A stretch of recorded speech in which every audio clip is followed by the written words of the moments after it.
Next blue and peacock blue combination అండి. Different colour combination. బయట అయితే చాలా బాగుంది. పీకాక్ బ్లూ బయట డార్క్ గా ఉంటుంది, వీడియోలో కొంచెం దరబడుతుంది. So blue and peacock blue combination.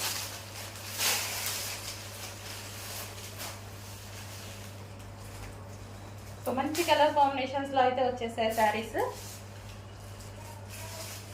So pattern అయితే మంచి డిజైనర్ ప్యాటర్న్ లాగా వచ్చేసింది అనమాట. Blue and peacock blue combination. ప్రాణాలే నీవని హర్మేచగా తన మనసంత నీదని అర్థేచగా తన వలపంత నీకని కామేచగా అవధులు లేని ప్రేమకై మోక్షేచగా